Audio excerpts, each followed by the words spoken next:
Roy Roberts says this is the most important job of his life, and it's not easy work. But as DPS students struggle to feel safe in their classrooms, why is Roberts spending so much district money just to protect himself? Since joining Detroit Public Schools in May, Emergency Manager Roy Roberts has made bringing down the district's massive deficit one of his top priorities. But for many parents and students, the numbers that most concern them aren't found on a balance sheet. Last year alone, according to DPS data, students endured almost 600 cases of bullying, more than 300 assaults, about 50 weapons incidents, 30 cases of criminal sexual conduct, 9 bomb threats, and a drive-by shooting. We know that kids cannot learn if they are not in a safe environment. Roberts has made strides in bringing down crime inside Detroit schools. His office says that crime during the first 2 weeks of school was down almost 40% this year.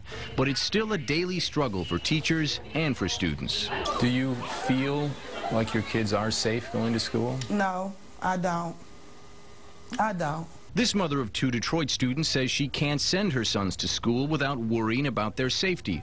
Her one son, Troy, was bullied for his size, she says, and her special needs son, Felton, was assaulted in a school bathroom. Why is my special needs child even being touched by another student? He hasn't been to school because I'm scared for him. But Roy Roberts hasn't had to worry about feeling safe.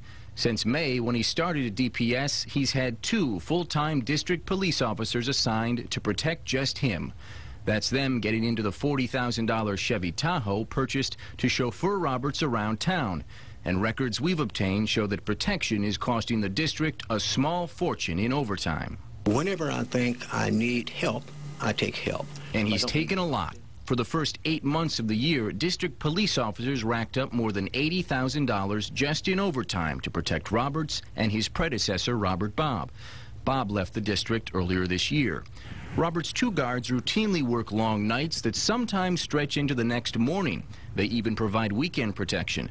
On a Saturday in October, one guard's day started at 7 a.m. and didn't end until 12 hours later.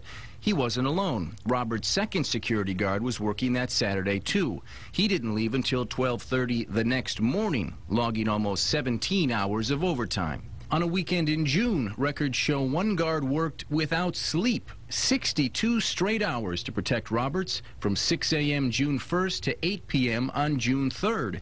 The records don't show where Roberts and his security traveled that weekend, but we've learned his officers are often with him at church on Sundays. How do you get money to pay for around-the-clock security guards when they don't even have tissue? If you got the money to pay them, you got the money to place these kids in right settings. We contacted school chiefs in Boston, Columbus, Phoenix, Baltimore, and Memphis to ask about their security detail, but none of them have one. I'm really not going to waste much time on the peanuts. I got to worry about the big dollars. Roberts is making no apologies tonight, saying other DPS superintendents have had security provided to them, and he should be no different. For the last 20 years, every superintendent have had drivers and protection. And I don't know anybody who would take this job that didn't have that. But for parents worried about their children's safety at school, dollars spent protecting Roberts just can't be justified. What's the purpose for a security guard? You protecting yourself from some danger out here? Because these kids is more in danger than anybody. Now, Roberts says he's considering changing those guards' positions from hourly to salary to clamp down on their overtime costs. We want to know what you think. Log on to our website at WXYZ.com and be sure to leave your comments. I'm Ross Jones, 7 Action News. All right, thanks a lot, Ross. As for that security guards, 62 straight hours on the clock. A DPS spokesman says it was racked up at this year's policy conference on Mackinac Island.